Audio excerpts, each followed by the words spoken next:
alhamdulillah kita dapat bertemu di Ramadan hari ini. Semoga kita tetap diberi kesehatan serta umur yang panjang untuk bertemu di hari-hari Ramadan berikutnya.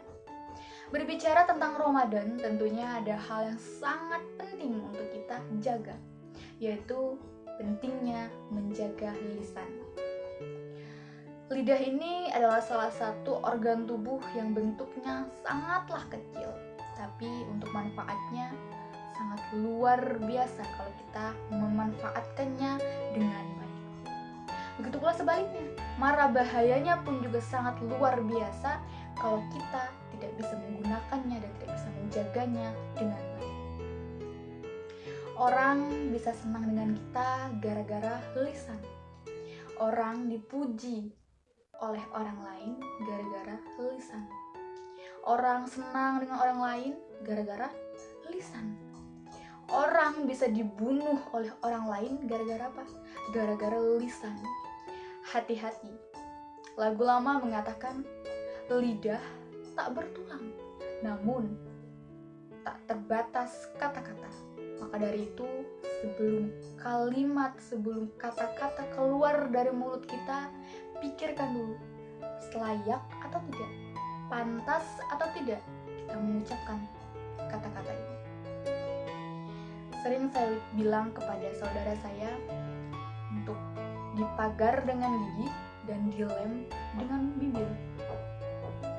Sebelum kita mengatakan, sebelum kita berbicara, sebelum kita mengucapkan hal-hal, pikirkan terlebih dahulu, pantas atau tidak kita ucapkan ini, menyakiti hati orang lain atau tidak yang kita ucapkan ini. Jangan sampai kalimat dan kata-kata yang keluar dari mulut kita melukai orang lain. Orang tertusuk pedang masih bisa dicari obatnya, tapi kalau orang yang terluka oleh lisan kita, hendak kemana dicari obatnya?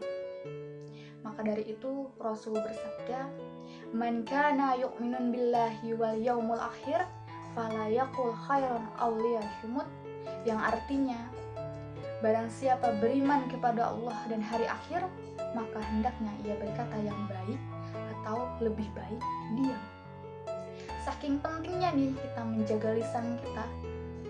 Ada sebuah hadis yang mengartikan, yang meriwayatkan bahwasanya siapa yang bisa menjaga antara kedua rahang mulutnya dan menjaga kedua kakinya, maka aku jamin untuk masuk surga. Dan barang siapa yang bisa menjaga mulutnya dan bisa menjaga kedua kakinya serta bisa menjaga perbuatan daripada perbuatan zina, maka Allah akan menjamin dia untuk masuk surga. Masya Allah sekali. Masuk surga pun kita harus menjaga mulut kita. Sungguh luar biasa sekali. Ada sebuah kisah di mana ketika Rasulullah SAW pulang dari Isra Mi'raj, beliau diajak oleh Mikail dan Zibril untuk ke neraka dan surga. Di sana beliau melihat seorang yang kukunya ini terbuat dari timah dan besi, mencakar-cakar wajahnya sehingga sehingga semua kulitnya terkoyak. Lalu beliau menanya nih kepada malaikat, "Wahai Jibril, siapa mereka?" Jibril pun menjawab, "Mereka adalah orang-orang yang tidak bisa menjaga lisannya, yang tidak bisa menjaga kata-katanya." Mohon maaf nih ya, kita tuh kalau mengaji jalan, kalau sedekah jalan, kalau sholawatan jalan, Masya Allah jalannya. Ngerumpi pun juga jalan, pasti ada seperti itu. Siapa yang menonton video ini, siapa yang menyaksikan kultum ini yang tidak punya salah? Siapa yang menonton dan menyaksikan kultum ini tidak punya aib? Saya harap dan saya rasa semuanya itu memiliki aib. Lantas saya pun sendiri memiliki kesalahan, memiliki aib. Maka dari itu, kalau tidak ingin aib kita dibicarakan, tidak ingin kesalahan kita diombor, di sana kemari kan diperbicarakan, ke sana kemari, harusnya kita bisa menjaga aib orang dan aib saudara kita.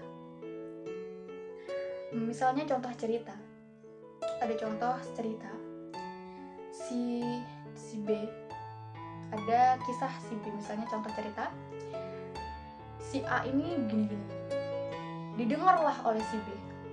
Si B mendengar dari telinga, terus ke otaknya untuk merangkum kata-katanya, dan dia akan mengucapkannya, dan dia ingin pergi ke pengajian.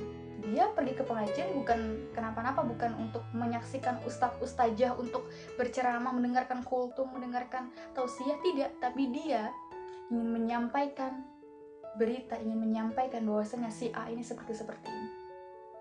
Masya Allah, jangan sampai kita menjadi orang yang tidak bisa menjaga lisan kita, yang tidak bisa mengontrol lisan kita, sehingga lisan kita ini menjadi senjata untuk kita sendiri, menjadi penyayat untuk kita sendiri, menjadi sebuah pedang untuk kita sendiri. Makanya sebagai manusia, sebagai muslim terutama, harus kita menjaga lisan kita, bahwasanya memang penting menjaga lisan kita.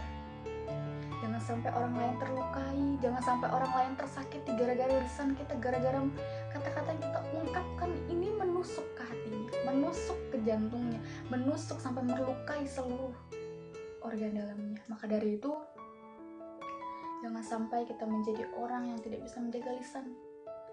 Kalau tidak bisa menjaga lisan, lebih baik kita berkata-kata yang baik. Kalau tidak bisa berkata yang baik, lebih baik kita diam.